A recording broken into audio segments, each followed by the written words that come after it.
Yang Amat Berhormat Perdana Menteri pun ada di sini. Jadi Ketua Pembangkang, saya rasa mungkin boleh cadangkan pada Perdana Menteri, dah boleh lantiklah Menteri Keuangan kedua, atau barilah tanggungjawab sebagai Menteri Keuangan ini pada orang lain.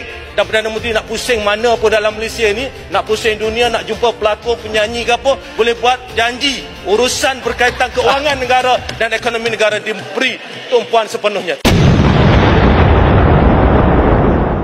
Sahabat saya di luar juga menyatakan bahawa penjawat-penjawat awam ketawa besar apabila Menteri Ekonomi menyatakan bahawa tugas MOF, tugas Menteri Kewangan ini dikecilkan skopnya hanya kepada UI semata-mata.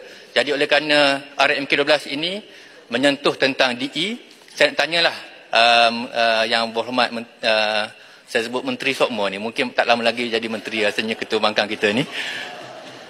Adakah benar kenyataan Menteri Ekonomi tersebut, dan di manakah, tanya Menteri Kewangan, di manakah aktanya, di manakah dalam wartanya, di manakah dalam perkelilingnya skop Menteri Kewangan MOF ini hanya menjaga UI, tidak lagi menjaga DE, sedangkan kita tahu procurementnya, tendering prosesnya, financingnya, sukuk dan bondnya di bawah yang amat berhormat dan yang berhormat Menteri Keuangan yang amat sibuk jadualnya. Terima kasih Datuk Seri Ketua Pembangkang.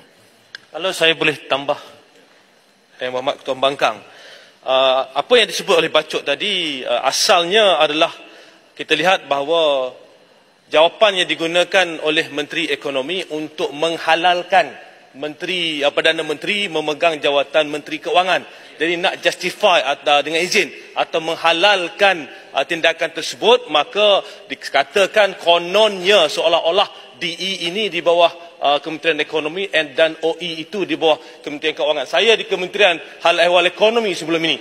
Itu apa-apa sahaja berkaitan dengan keuangan, kita mesti rujuk ke Kementerian Keuangan. Tak ada boleh dibuat keputusan secara terus di Kementerian Ekonomi.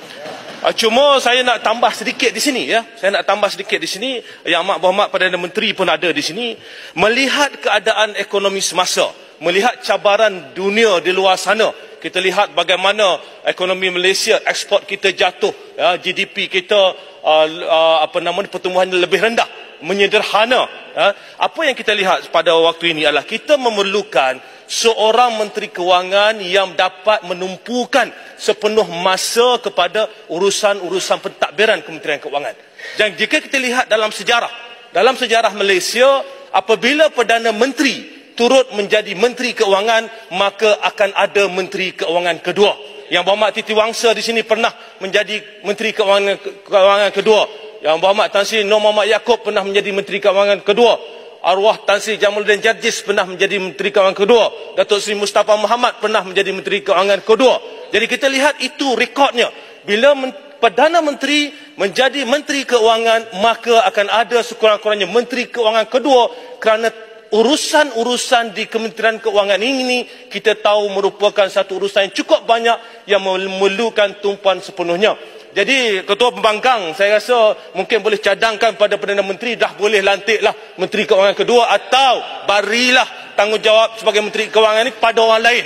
Dan Perdana Menteri nak pusing mana pun dalam Malaysia ni, nak pusing dunia, nak jumpa pelakon, penyanyi ke apa, boleh buat janji. Urusan berkaitan keuangan negara dan ekonomi negara diberi tumpuan sepenuhnya. Terima kasih. Datuk Seri Ketua Pembangkang, saya nak tambah cadangan Datuk Putrajaya. Ramai yang layak. Titi Wangsa boleh sembrung senyum je tu kan. Boleh. Saya kira di Sabah ramai, daripada Sarawak ramai. Jadi mengapa tak susah pun lantik saja Menteri Keuangan kedua, kerana hanya Menteri Keuangan yang boleh masuk dalam mesyuarat kabinet. Timbalan menteri seorang dua orang tu tak boleh masuk dalam mesyuarat kabinet. Jadi sebagai CEO, dia kena tanya CEO di sebelah. Nak tanya macam mana kalau dia sendiri adalah CEO dan juga CFO. Terima kasih Datuk Seri Ketua Pembangkang. Tuan Ketua, masukkan ucapan mereka tu dalam ucapan sebagai ucapan saya, salah satu ucapan saya. Cuma saya nak tambah, tadi bila kita bangkitkan isu ini, tadi, yang ini sikit-sikit je yang berhormat. Satu je. Jemput tadi yang berhormat panggil Pontian saya rasa naikkan pangkat Pontian jadi menteri lah. Ya. Pontian kok bohong. Janganlah. Ya, terlepas pandang Pontian ni yang patutnya dinaikkan jadi menteri. Sebab yang lain-lain dia, kawan-kawan saya dah sebut nama-nama seperti Titi Wangsa boleh jadi menteri kewangan kedua. Saya rasa dia nak tu. Caranya boleh kita Saya boleh nak satu bukan dua.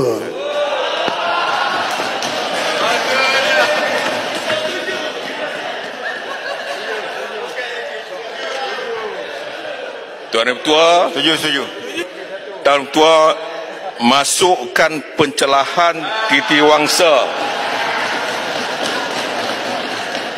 dalam ucapan saya bahawa Titi Wangsa mahu untuk jadi Menteri Kewangan 1.